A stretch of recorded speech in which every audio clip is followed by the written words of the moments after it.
Hello and welcome to Husky Huddle. I am your host, the best podcast host in the universe, Steve Cully. And with me for right now, UConn legend and the one to throw the last touchdown, caught the last touchdown at Memorial Stadium, and college coach at UConn, Harvard, Cornell, Joe Villapiano is back. How Thanks, are you, Cully. I'm doing great, man. Fired up for another season of Husky Huddle, and fired up for this edition of the Husky football team, man. So, Dave and I were arguing about some recruiting that has been going on at UConn, and they signed 16 guys so far. That's the most freshmen they've taken in years. They only brought in 12 this past year, and they brought in 10 or 8 the year before. They've been heavy on transfers in the transfer portal. I think we have 40 this year. And we were just looking over the freshman class coming in. And I mentioned this to you, and I was bothered by it. I was bothered by it because we signed a lot of guys that, we were competing with Lafayette, Lehigh, the Patriot League schools, Georgetown, Monmouth, Akron, Morehouse, Morgan State. I mean, it just angers me to all levels because we want to play in a Power 5 conference and a Power 4 conference. We want to get into one. And our recruits are bringing in, I'm reading them: Monmouth, Fordham, Brown, Dartmouth, Cornell, New Hampshire, Bryant. And they put the schools that the kids have offers from. I wouldn't be bragging about that. You're beating Monmouth, Buffalo, Albany, Stony Brook for recruits. I'd like to see us going after higher level recruits. And I had this discussion with Shane Stafford, and he believes that the reasoning is academic standards at UConn have grown. And, we want to be like Boston College or Boston University of the Northeast. There he is. Hey, what's going on? I don't recognize you, Joe. He's got the mustache. Are you appearing in a porn? Oh, yeah. 80s. Ron Jeremy. Yeah, I love it. They're flying me out to Minnesota to do some porn. Gardner Minshew is over here. Go get Gardner Minshew. So I was telling Joe about my complaints with recruiting, and how we're competing. You're still complaining about this?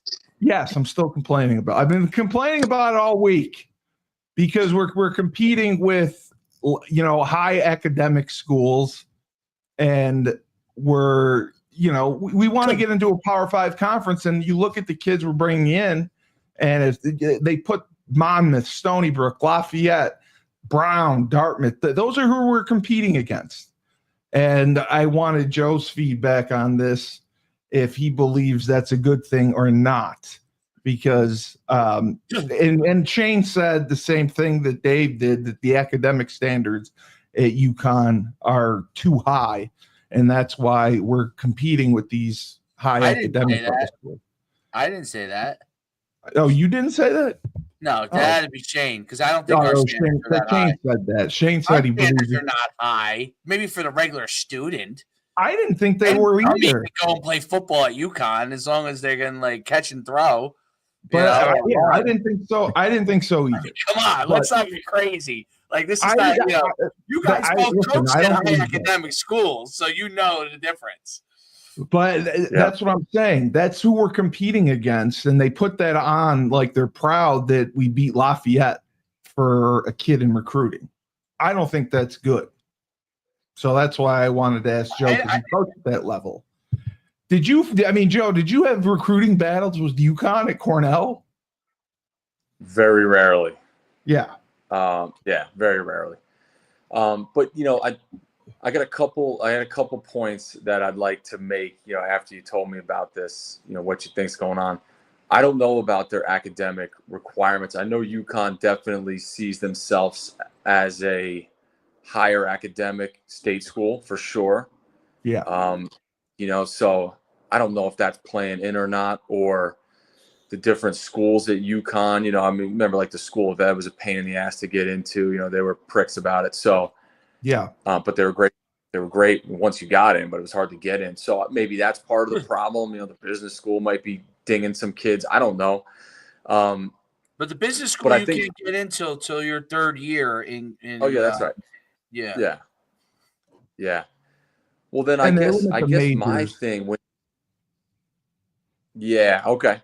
Well, when you said that to me, Cully, the first thing that came to my mind was like, dealing with these tight windows that all these compliance and admissions and eligibility people have to deal with now. What a pain in the ass. It must be like these kids hit the transfer portal, and the portal window is small. They hit the portal window. Then the guy from UConn reaches out, and it's like, if they don't, they got to get this kid on an official visit right now. Yeah. So they might be bringing kids on official visits without even having their paperwork done. They're trying to scramble to get it done on Friday and Saturday when the kid's already on campus. And then they might say no. They might find out something they didn't like. So and that window is tightened up. And if they wait till next week to bring the kid out to official visit, he's gone. Right. So I think that might be one of the reasons, so it's kind of like a crapshoot, a little bit of hit or miss. You got to get lucky to land the right guy, because it's especially the guys that they stay for 4 years when you bring in these freshmen. They don't stay. They don't. What do you mean they stay for 4 years? That's what I'm saying. It's rare. They don't. Yeah. They're not staying. This is the largest freshman class they brought in since Mara's been there so far. Oh, that's good. The issue, they have a huge class in general because there's such turnover. Yes. Isn't it like 35, 40? The class this year with 40? The transfers and the freshmen, it was 52 kids. New kids are that's going to be the same every year. Every year. You're just going to have more or less freshmen depending on what you feel is available there. But the transfer thing is like, and you see that they're opening up another window. Another window. They are? Yes. Yep. It's a summer window. They were supposed to get rid of. Yeah, they said they were only going to go. They added a third window that you can apply for. You can't just go in. You have to apply to go in. It's like a special. Okay. But that's so. I don't know. It's starting to getting look out like of control. College. It's junior college now. You'll have to recruit the kids the entire year. That's what it is. I don't know. It doesn't it's when you watch you're gonna know, other than the quarterbacks and maybe a couple of star players, you're not gonna remember the guy from one year to the next. You're really not. Like, who's the guy who scored 8 touchdowns at receiver last year for us? Oh, he's already on to the next school. Like, you're gonna have a new guy in his place the next year scoring 8 touchdowns. We did. The receiver I like, Josiah Gavings, he transferred. He was in the transfer portal, and he ended up at Buffalo. So, he went unsigned for months, and then he just got signed by Buffalo. And he was like our third top receiver that we lost. And I don't know why he entered the portal. But then the other thing that when we had Jamal on, Jamal discussed is the freshmen. He doesn't think we pay freshmen as far as the NIL stuff goes. So that would be the only reason I think it affects who we recruit and why we're in recruiting battles against, like Lafayette and Dartmouth, because if we're not paying freshmen, then that actually makes sense that we would have to drop down and recruit. As long as you don't get into battles with Rowan and TCNJ, then you'll know we hit rock bottom if that's the case. Joe, you were there right when the portal kind of started. Did you guys look at the portal at all at Cornell? No, we did not dip into it. Because for the Ivy League, once you start your clock, so say you go somewhere else and you redshirt, your clock still starts when you talk about Ivy League eligibility. So you only have 4 years to play. So it didn't really make sense. But it was funny, we had a lot of kids, especially at Cornell, a lot of kids jump in the portal. We had like 30 kids jump in. It left? Yeah. No. Wow. They jumped in, Cully, and no one wanted them. So yeah. So, grass is greener type stuff. And it's like, hey, man, listen, I love those kids. They're great. But, the level of player was not the Harvard level of player. People will jump on Harvard kids.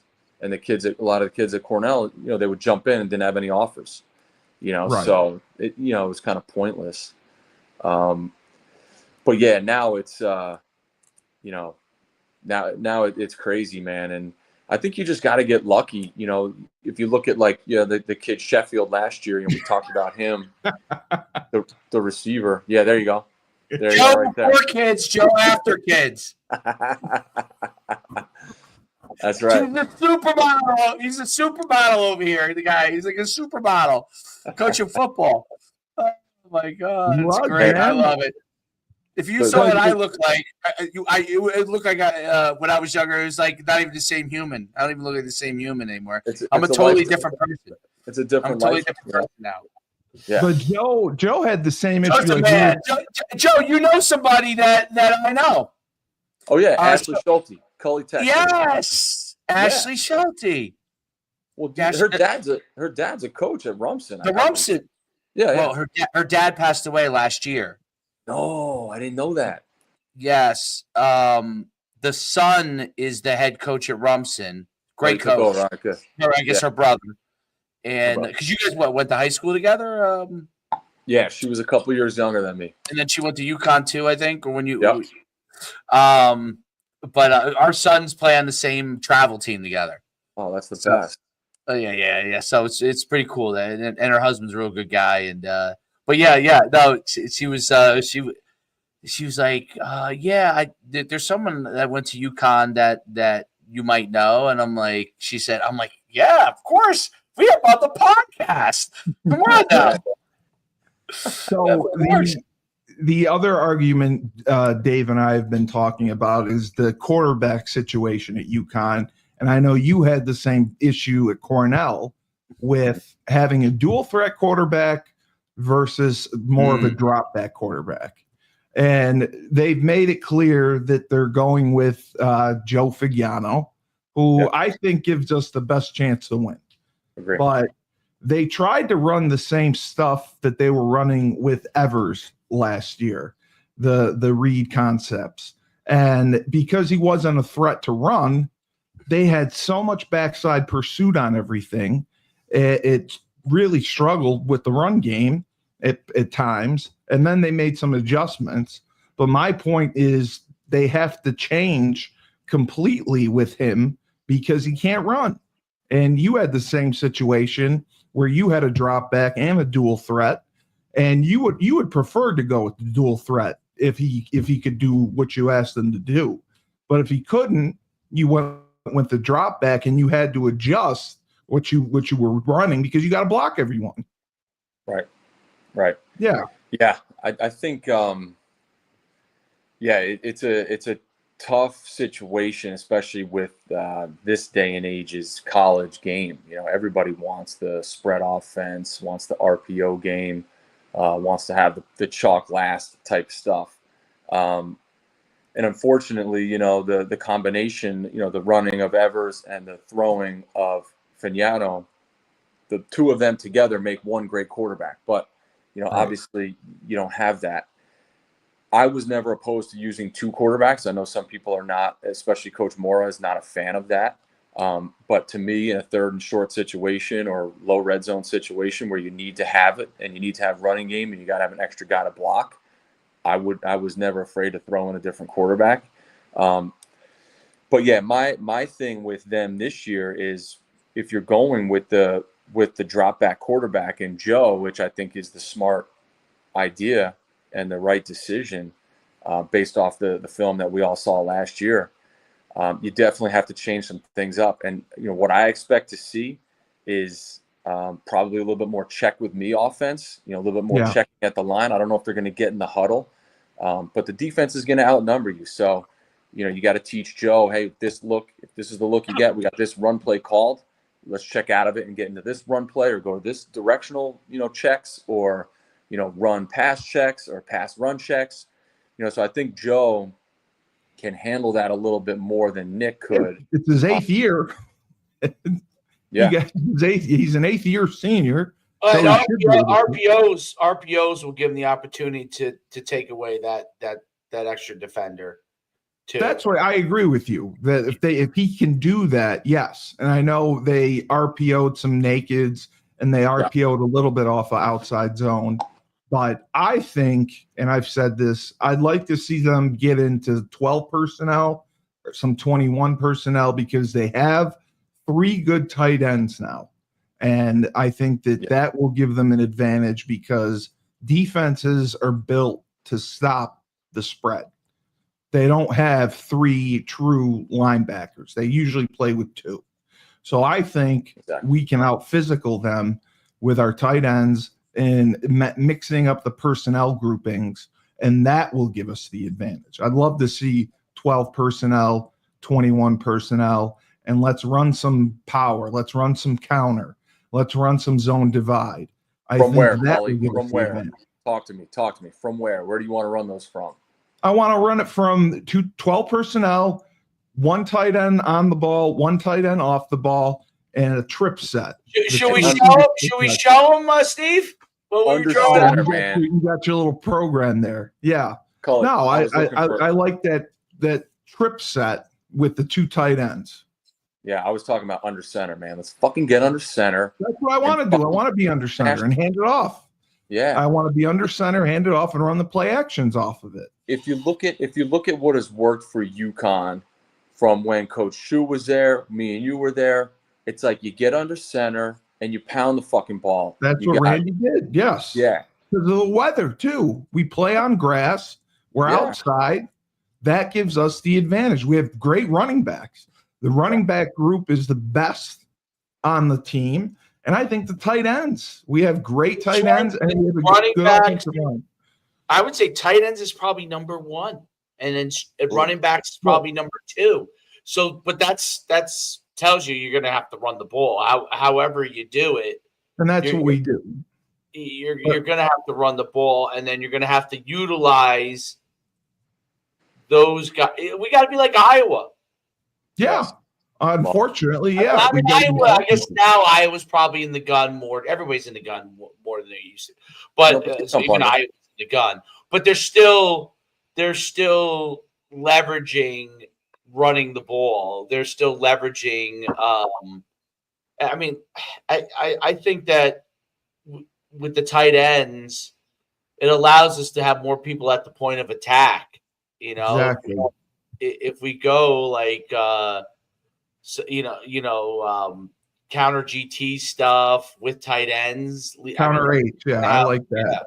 Yeah, you're gonna have a lot of power coming your way, and then you can run your sweep off of that stuff, and then you can run your boot action off of that. Whether they go under center and they do boot, or they go from gun and they run that like what I drew up last time, like that jet action where you have the guy coming, the H-back coming back across, which is a tight end for us, right? Yeah, the naked with the behind action with the tight end. You could do the RPOs off of that with your jet and with your power, and And you could do it front side with the tight end, on an option route and utilize them that way. And then you got your shots down the field with Skylar Bell, where you could go down. Exactly. You could have his choice where he can run a sail route, coming on the out, or you can go vertical, depending on how they're playing them. And that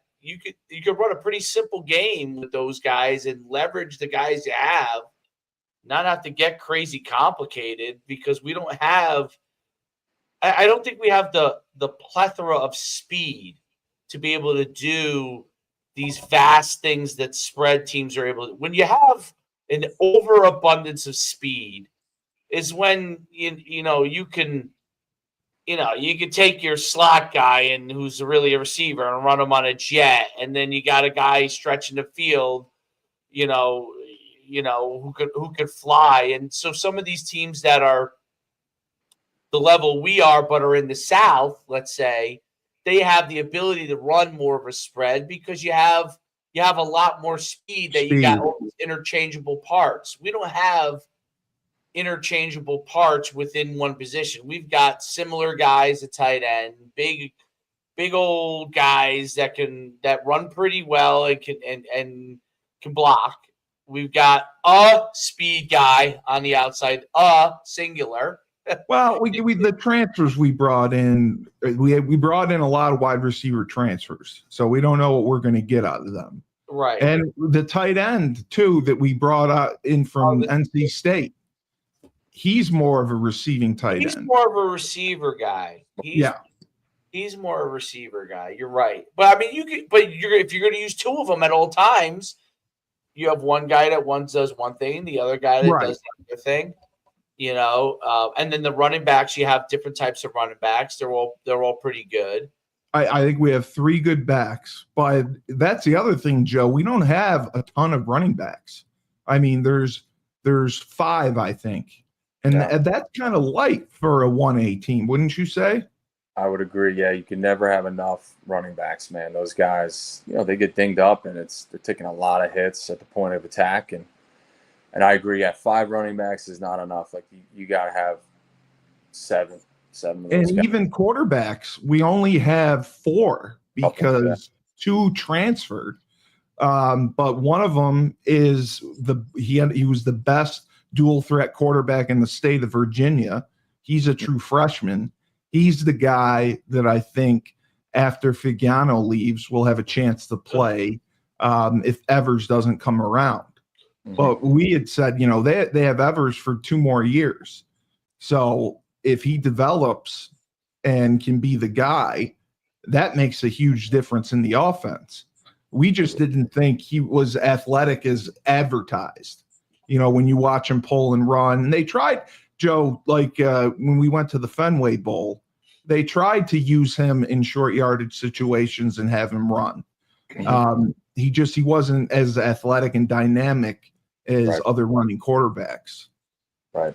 Did you see enough of him to get that? I mean, he got hurt 3 times, so it was kind of stop and start for him.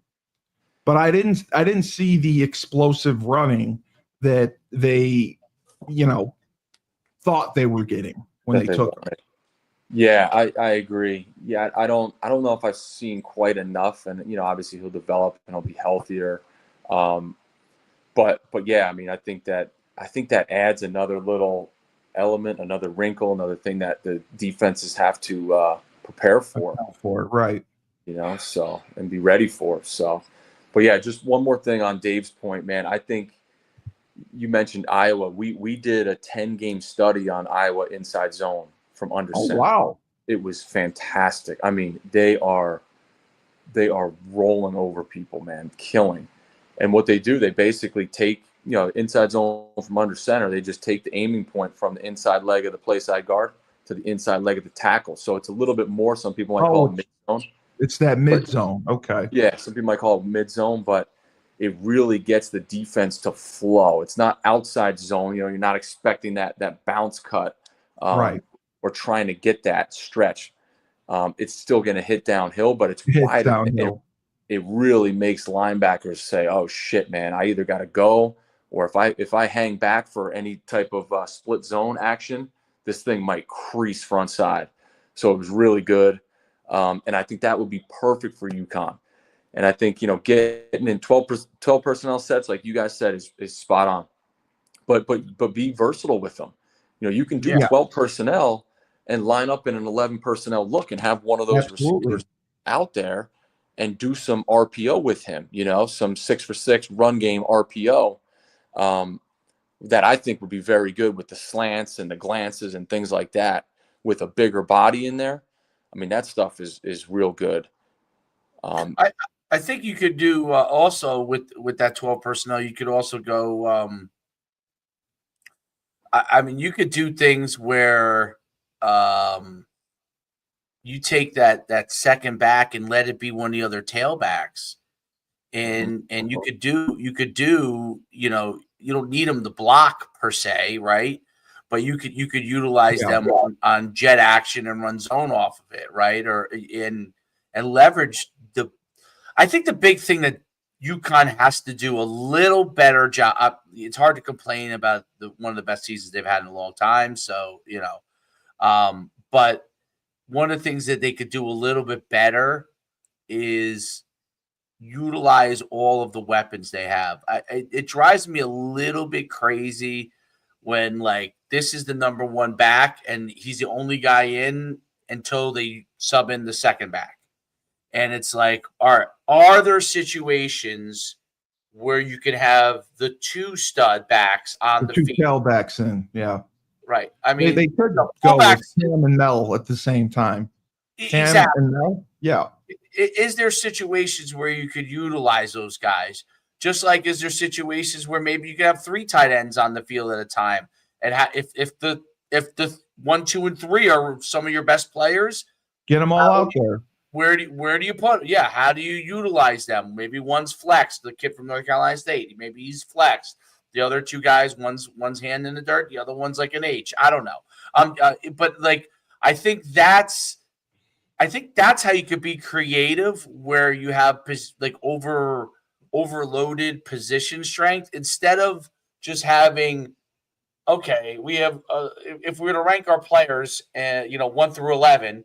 And somehow our ranking tight ends are 2, 5, and 8. Well, we better figure out how to get those guys on the field if they're 2, 5, and 8 versus having 15 on the field because, you have to have a receiver out there, and he's the 15th best guy. You know what I mean? So I think figuring out those things are and Moore is going to be better at it than I am. So, thinking about it. Thinking about it from that aspect and not limiting yourself to what your system is, but to what your players can do. Yeah, you got to play to their strengths. That's exactly. And that's what I was telling Joe about, because he had the same situation at Cornell and he adjusted his offense based on the strength that they have. You have that a lot more as you go low, as the levels go lower, you have less. You have Iowa's a great example because Iowa can always get tight ends. It's like tight end U, right? So they know they're going to get almost any tight end they want. You know what I mean? That's going to be good, and they're going to have their 4 stars are going to be tight ends. So how do they leverage those guys? Their other 4 stars are probably going to be offensive linemen, and they're going to get one great tailback who somehow didn't really get recruited by other teams, but he's still great. And they they're going to get one great receiver. You know what I mean? Like one guy, right? Because I was still going to be able to get. Okay, this guy was a great receiver. He really wanted to go to Alabama, but Alabama took 5 other guys like him. He's now at Iowa, right? So they have that one great guy, and they leverage that so well. They leverage their strengths. And what's amazing? UConn always gets good offensive linemen. Yeah, our O-line is very good. I always wondered why that was, because even when I played, we always had great offensive line. I don't know if it's... We always develop offensive line very well. We don't get the 3-star kids. We develop them. But we get big bodies they're all 6'7". I mean, they're all big bastards. when I was at UConn, and I don't know if they were doing this even before I was there, but the guy who was the line coach, he was with Jackson, and then when Jackson got hired, he coached high school in Connecticut. You might know him, Joe. Last name was Robichaud. I don't know. Yeah. He used to be NFA's coach. Yeah. So he was the line coach at UConn. My first 2 years when I was on offensive side, and his whole thing was similar to, how Kyle Flood at Texas does this. He did the same thing when he was at Rutgers, and his whole thing was error on the size, on size, like height, meaning that's what we've been doing. Yeah. Right. Yeah. Like, look, take a Steve Cully who's 6'5", and we'll develop him into what we need him to become. Right. Versus taking a 6'2" sawed-off guy who's already there, and he's going to be limited on a certain cap level. Robichaud's philosophy was that. That's how he had Pat Walsh, who was 6'8", and Pat Walsh was a basketball player in high school, ended up being a 4-year starter. Sherrard Joseph, who was 6'7", and Alonzo Montague was 6'5". Like, all these guys who were huge, who you would say, like, maybe they were missing some. Even Tavar Kloss, right, was a great athlete. Yep. Tavar Kloss was probably the closest to like a set product, like early on, what I'm saying? Like an athlete at that height. But Tavar was 6'5", right? So, you were 6'5". A lot of the guys you played with were the size of you, Steve. And so I think that UConn has been able to get those kind of guys. And that was Robichaud's philosophy back then. And I don't know if that was the philosophy before him. I don't know, but it's kind of carried through, and UConn Edsel applied that philosophy and really had a lot of success with it. And I think when guys did not apply that philosophy and went kind of like to sawed-off guys, like went more in the sawed-off realm, I think UConn struggled in the run game in those kind of lean years in the middle. Like, instead of taking those huge guys and having them be successful. Yeah, the only guy right now that they have is 6'3", is the Maryland transfer. But Joe, like, if you were working with the offense right now, and you were calling the plays, because you have done that before, what do you think you would run? How would you coordinate this offense? Yeah, that's a great question. Real quick, Dave, the philosophy that we would always take is miss big, miss fast. So if you're going to miss on a recruit, he's got to be fucking big or he's got to be fast. You don't want to miss on a kid that's short and slow. Never, ever, ever. So, so miss big, miss fast. That's really the takeaway. And I think Coach Robichaud, that's exactly right, man. You gotta have that.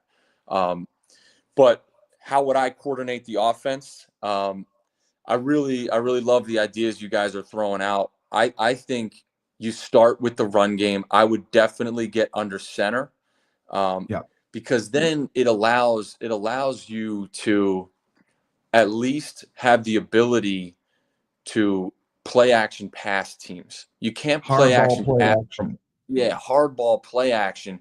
Yeah. We know Cornell's going to run, we know UConn's going to run the ball. And I think the ideas you guys brought up are great. I love the gap stuff with these linemen. I think they're very good at inside and outside zone. They've proven that. I love the split zone, as you do, Cully. But I really think power they can get into, and I really love, the counter stuff. The GT counter, pulling tight end counter. That stuff is all really good because there are RPOs off of that where you can really displace the second level and the linebackers. But my starting point would be that is get under center, get the run game going from under center, have the ability to do it from both, from the gun, from under center, and then get your play action pass game going. Move the pocket a little bit, with the boots and nakeds, or just boots. Fuck the nakeds. If you can't run, always got to have somebody there to protect them, whether it's a lineman pulling with them, or keep somebody on the front side, a tight end, something to keep the edge and get him out there, which is fine. That's what we used to do at Cornell. The backside end, yes. Yeah, keep Wow. them there. And then I heard you guys say 22 personnel. So this is what I would get into. Yeah, 2 backs. I love this stuff. Look at this. Look at this view here. You got my mustache peeping over. Yeah. Fucking what a creep. Great. But yeah, get into some 2-back stuff. So the other back is the tight end or the fullback? Yep. No. You got a tight end. You got 2 backs. Oh, the 2 tailbacks. Okay. Yes. I like that. Yes. I run the zone read option off of that. Oh yeah. And that was my favorite. That's a great 3rd and short, low red zone. You got to run the ball. Maybe you put in a different quarterback to do it. But the thing I love about that formation, the two sidecar, 2 tailbacks, is you got run game both ways. So you have to 20 personnel. I love it. Yes. Exactly. Or that's I was saying. Keep 21. I'm sorry. Keep the tight ends in, and you get a nub set on the backside, which I really love to attack the nub set. Yes. You get numbers there, a good advantage there. Exactly. And then you still have your 3 receiver pass game with the back and out of the backfield, or your 2 receiver pass game with the back. So it's like that to me balances out the way you can run the ball and throw the ball and keep the defense very spread, very basic. Because you're getting your best guys on the field. Your 2 best tailbacks. You get your 2 best tailbacks. It's not just 1-for-1 like Shu was saying. It's you get 2 guys out there, and now you really put them in a situation of who we keying in on. Right. And the reads change. The linebackers read through their near back. It's like, oh, now there's 2 backs. What the hell do we do now? Yeah. It's a different look. And I like that because you can still run your zone either way. And now instead of the backside read, you can have the backside running back motion across and hold them with the option look, or you can use it with the a lot of the end zone stuff too. So you can do a lot of the end zone stuff where you got the one back goes in motion over the top. Okay. Yes. And if he goes with them, you run zone. The orbit motion. Well, no, he just goes lateral motion back. Flat motion. Yeah. Yes. Yeah. And if they remove with that him, was one of my favorite plays. Out of the box. If he stays in, you throw it out there real quick. If you have the receivers on a slant go option, right? So then you have that to the same side of the back going in motion that way. So you have a lot of things there in one play. And then you have a lot of stuff that like Noah Mazzone used to run. You take the guy from this side, he runs split screen, he runs screen onto the left side, and then you have your front side game to the right side where you have Jed, or you run any kind of like trips dual pass receivers, any kind of combination there, right? Whatever you want to run. And that gives you like the split play stuff, which now you have 2 backs that are athletic doing things. So now you're utilizing them, and you're right. Joe's 100% right. Now you have to scheme for that. You have to scheme for those athletes, because now, especially the level we're playing, if we're able to put two athletes out in space with big bodies up front, I mean, that's tough. That's hard to handle, especially since we have Skylar Bell, who obviously is proven himself to be a star, right? So he's a threat. You're going to have to put somebody out there that can cover, whether you're playing zone, you're going to have to figure out some sort of coverage because he'll kill you. And I think they do that, offensively, because I think defensively, what they kind of are bringing in seems to fit what they're running with that 3-5-3. 3-5, which I said I hate. Well, the nice thing about the 3-5 is that, like, you can find a lot more hybrid bodies than anything else out there. It's easier to recruit those guys, so you don't have to get into the game where like you need this type of person. Like the one guy that you need is that gigantic nose guard guy outside of that, you could really get away with a lot of the same kind of guy. Like your hybrid player could also be your defensive end, could also be like your strong safety. So you can get away with some things if for some reason you're not able to recruit the fit at end. You can recruit that same 6'1", 225-pound body who can run and play like 5 different positions on the field, in that 3-5 and get away with it. Whereas if you were in the SEC, you probably couldn't, you know what I mean? Because those guys would get run right over. But in the, in this type of playing. Yeah, you just put a lot of big, decent sized athletes out in the field and run them, and you're sending a guy each time, so they're going to be athletic on the blitz, and it allows you to recruit a similar guy and not have to worry about like, what happens if they do this. Well, you have a bunch of these guys, and you figure out which ones fit in the right spots. So. And Joe, did you look at the schedule? Yeah, let me just comment on that real quick because Dave, you're spot on, man. That is that to me is the difference between defense and offense. Your defense now in college can be nameless, faceless guys. Who gives a shit who they are? They're all the same kid. They're all the same kid. There's no specific. Like you can take any kid and put them at D line or D end. Then you can move them to linebacker. Then you can move them to Mike. Then some teams even put those guys at safety. Yeah. It's like they're playing, like you said, they're playing 5 positions. They're nameless, faceless guys. And on offense, you have to be way more specific, way more. The skill sets are so much more specific to the type of play, that you need to have. Offensive lineman can only do one thing, so it's that's the big difference, and at UConn level, you can certainly do that. Whereas if you're playing against big boys, they will get their asses mauled. They'll all get killed. They would. They definitely would. And I think it's listen, even like Micah Parsons, who's that guy, but an elite athlete, right? Yeah. But you can see even in the NFL, Micah, as good as he is, when they decide to target him, when they run at him, it's hard for him. So he's a freak, he's a freak of an athlete. But I think it's easier, like especially in transfer portal, and even high school recruiting, right? That 6'1", 6'2", 225-pound guy is the same guy that ran 11.2 in 100 meters. It's hard to find a 10.7 guy in 100 meters. But if you find a 6'2", 210, 220 guy that ran 11.1 in 100 meters, who's obviously a really good athlete, long jumps 21 feet. There's a lot of more of those guys out there. They're not going to, like I said, they're not going to Alabama, to play linebacker per se, because the guy that's doing that, like a Dylan Moses, he ran 10.7 in high school. That 6'1", 220 type, he ran 10.7 in high school. But at UConn, you could find a lot of guys that are out there, especially Northeast, which is harder to find the super speed guys.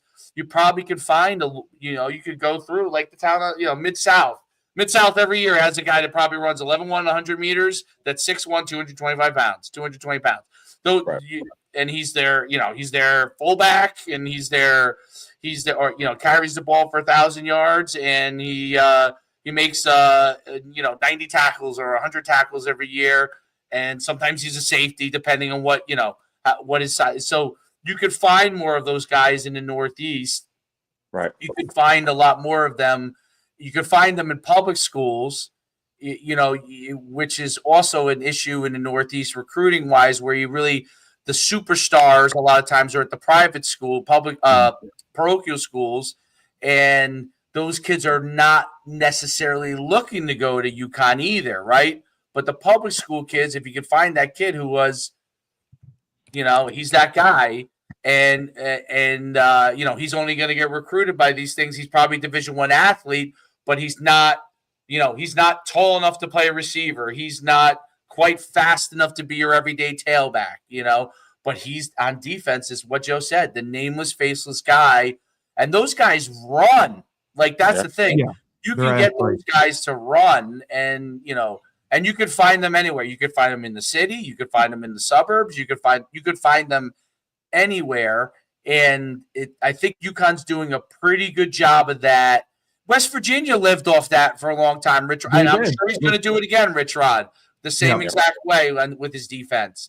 Like, how did they become really good? He knew he could not find, and they were playing in a bigger conference, right? They could not find that guy. They could not find a ton of kids to come to West Virginia that were standing at 6'4", 230 pounds. They couldn't, but they could find a lot of guys that were 6'1", 220 or 6'2", 220 who can move. And I think that's defensively, the level we're at, you could win 10, 11 games. Rich Rod showed you that. You can win 10, 11 games in the Big East doing that, right? Like, what level are we playing? We're playing that same kind of level, And I would guess that probably Rich Rod will do the same thing again.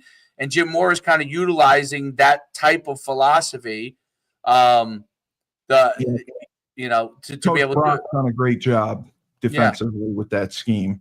But Joe, if you look at our schedule, and you hate that scheme, right? Right, Steve? I hate it. Yes, I hate it. I said it was going to get destroyed, and I was completely wrong. And I had to eat crow for it every week. I hated it. But no, they played mainly 4 down. It wasn't what I expected, and he brought pressure. He had a variety of blitzes that worked. That's what the 3-5 gives you. It gives you so many blitz combinations that can really screw up offenses. But Joe, if you look at our schedule, there's no way that we should come out of this with less than 8 wins. Agree. I mean, this is a schedule. I mean, you're opening with Delaware, and then I think we got Central Connecticut State. The second game of the year is against Syracuse. That's the tough one. But the only real potential losses. They lost their quarterback. That kid was. I know he was. I was at the game. But they had the Ohio State transfer. Yeah, he was a legit bona fide stud, and he's gone, right? So yes, yep. So I think he changed that. We could have won that game. We had the ball with a chance to tie and win that game. We played them tough. I don't like that. The only thing that I said I didn't like was we don't have any really good opponents coming to Rentschler Field, and that hurts our marketability to the power conferences because our average attendance last year was like 23,000 a game. We only had 2 games that were over 30,000. So I think that is what's hurting us as far as getting into a power conference. Even though we're winning, we won 9 games. If we win 9 games, 10 games this year, we just need that attendance to go up. And then I think that could put us over the top for getting into a better conference because we can't survive as an independent. There's no way for the next 5 years. Yeah. I think a 10 game. I think 10 games should be, the low end. I think these guys. I think they can win games, and I think their conference is teed up for them. I agree with you. The home games. Other than maybe the Duke game I saw on there. Duke is the only one. Yeah, Duke is probably the only one that you can get a real good draw. It's Duke UConn's got history. With the basketball and all that stuff. So that's cool. And then going up to Boston College, I think that's going to be getting huge again.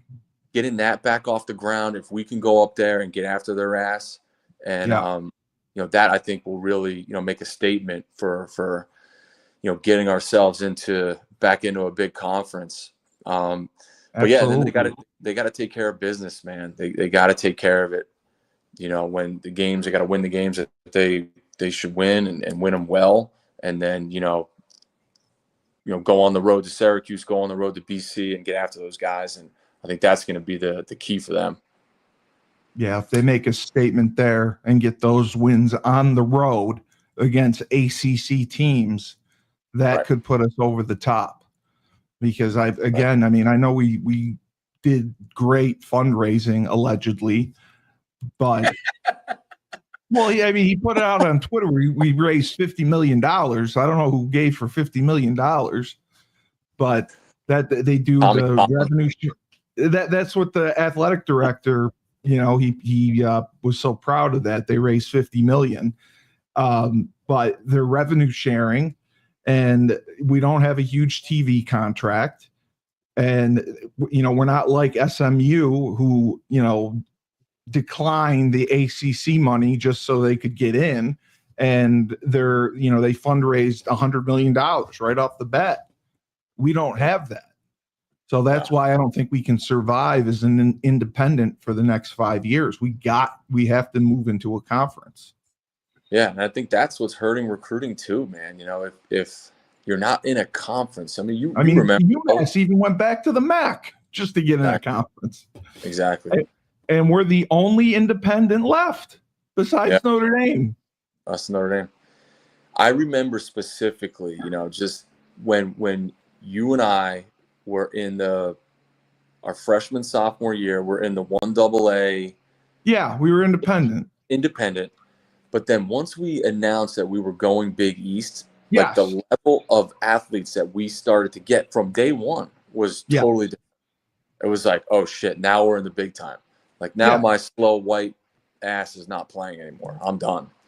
So it's like that's what you need. You need to get in a conference, have an affiliation, because then that brings on the postseason stuff and and the money and all that. So yeah, that's the key, man. But do you think that they should, they've been holding out going back to a group of 5 conference because they want to go into a Power 4 conference.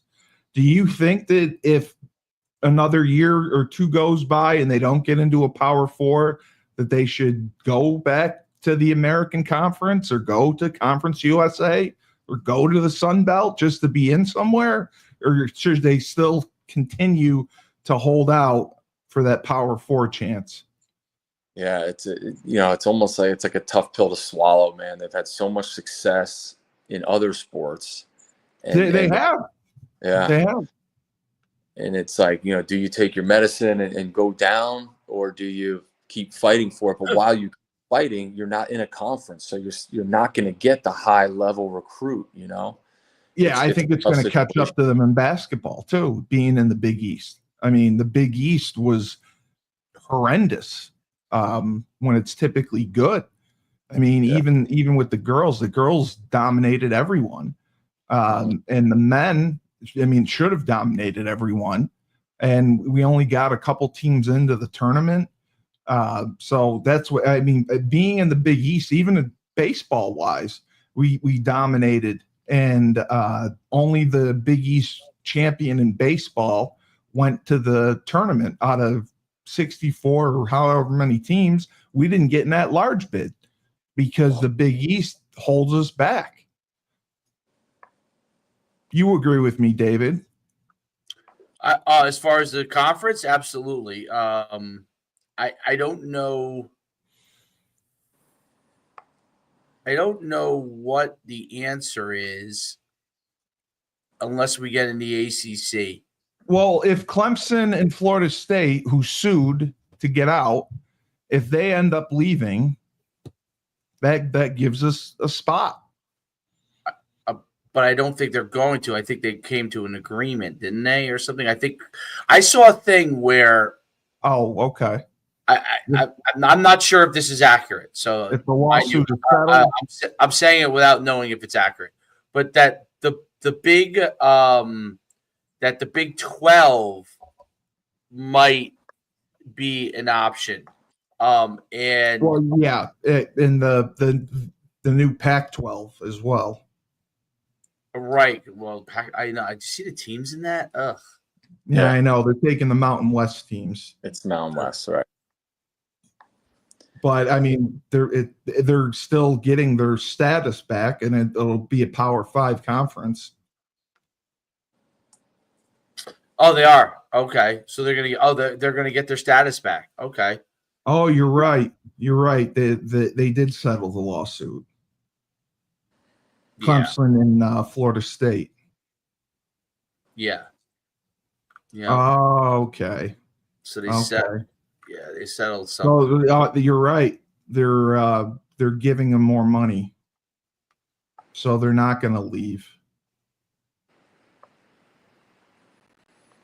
And that, yeah, wow, that's different.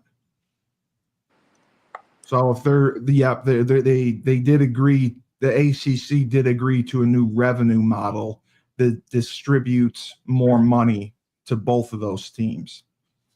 So yeah, you're right. So that would eliminate the ACC. We'd have to go to the Big 12 or the new Pac-12, and they said they were working on that for possibly 2030. That's what That's what Benedict was saying. They would give us time to get enough players and rebuild to be ready for a power conference. Right.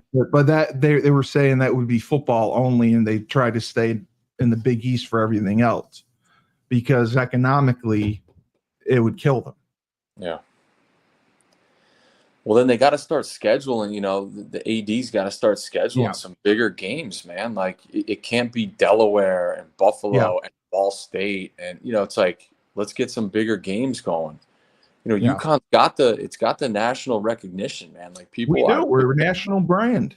Yeah, I agree. So I think that's part of it, man. You got to start playing some bigger teams, and just like we did, Steve, when we were going through it. Virginia Tech.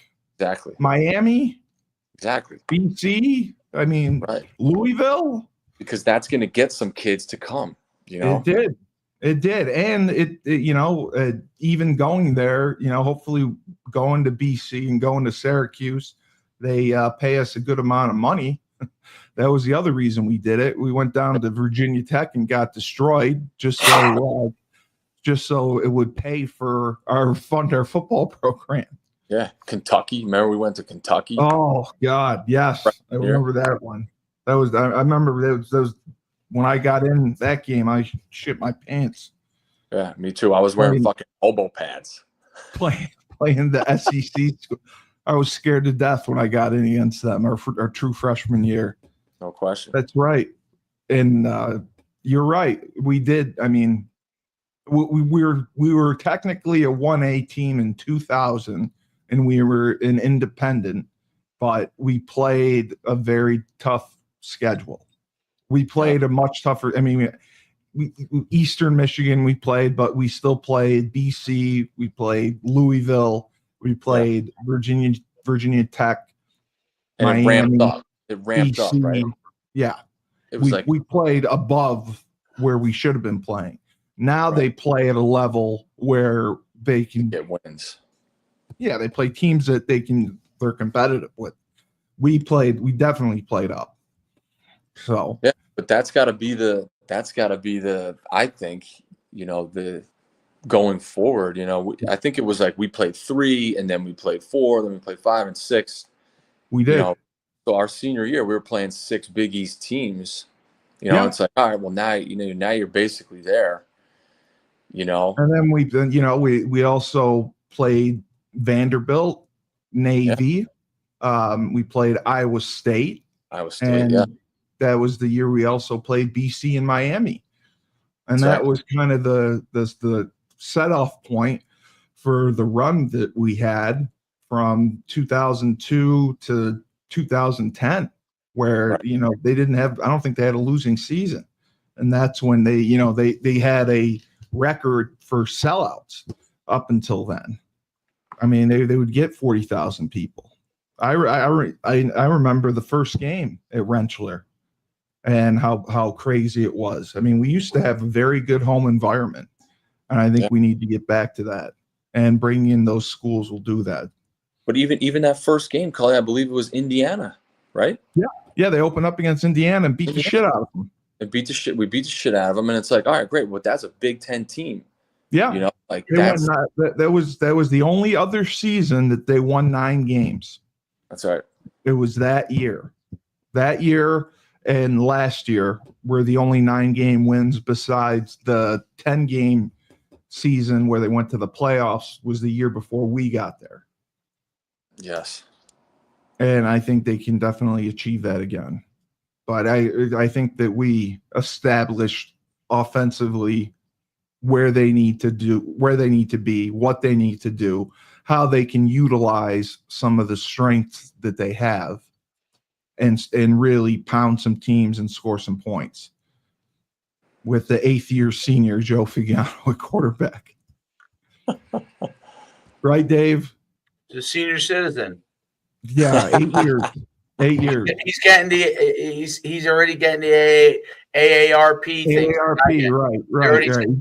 Can you believe they're already sending that to me, Steve? I'm 51. You want to get something that's sobering in life? Get your first AARP membership application. That's sobering, dude. That's the first time in life that you say to yourself, "What? AARP? The fuck?" Well, I got to say, you got a nice tan going. Well, yeah. Part of it's then me being in the sun all the time. It's not. No, I know you're outside. Joe, you said do you have any plans for the 4th, or then you're leaving for Minnesota? Yeah, Minnesota. We're going to the Folsom Rodeo tonight. We have a rodeo in town. It's gonna be fire, man. That's awesome. Awesome. Yeah. Listen, I want to go to a rodeo. Me too. I've been to one once in Texas. Oh, nice. San Antonio. I went to one. Oh, it was great. Great time. And the kids are doing well. The little guys. Oh yeah, one. Vince, Marco doing good. They still wear their Hulk shirts. We appreciate you, Uncle Cully. That's what I always do. Yeah, and then I will be back on the East Coast July 19th to 26th. Really? Yeah, okay. I'll be on the shore. Okay, you're going to be on the shore. Where are you going to go? I think I'm trying to go. Where are you going down the shore? Well, my mom lives in Bradley, so I'll hit you up, man. We got to have a beer. Yeah, because I'm looking at my. Well, obviously I'm right near Bradley anyway. But I think we're not too crazy. We go to vacation in LBI, so 45 minutes away from where we already live. Yeah, that's the best though, isn't it? It's great. So yeah, I'll be here. I think that's the week that might be in LBI, but I'll be here. So yeah, definitely get together. Yeah, that's great. All right. Well, I'll try to get down there too. Then I'll try to get down there. All right, come on, Cully. I want to work your camp. If I can get down to work your camp, that's what I want. It's not worth it for you to come work your camp and sit out in the hot sun for 4 hours. I'm just being honest. I know. All right. Well, you might be able to show the kids some tricks, though. You might be able to show them some tricks. Right. I'll smoke cigarettes. We'll do that. Joe, thank you so much for coming on Husky Huddle and providing some insight and showing us what you would do offensively and talking some football. It's great to see that again. Yes. Dave, I know you had a great prospect podcast, so you had 2 in a row. Congratulations. And this has been another banner episode of Husky Huddle for Joe Villapiano, the man, UConn alum, former Cornell, Harvard, UConn coach, and Coach Schuman himself. He's saying yes to greatness.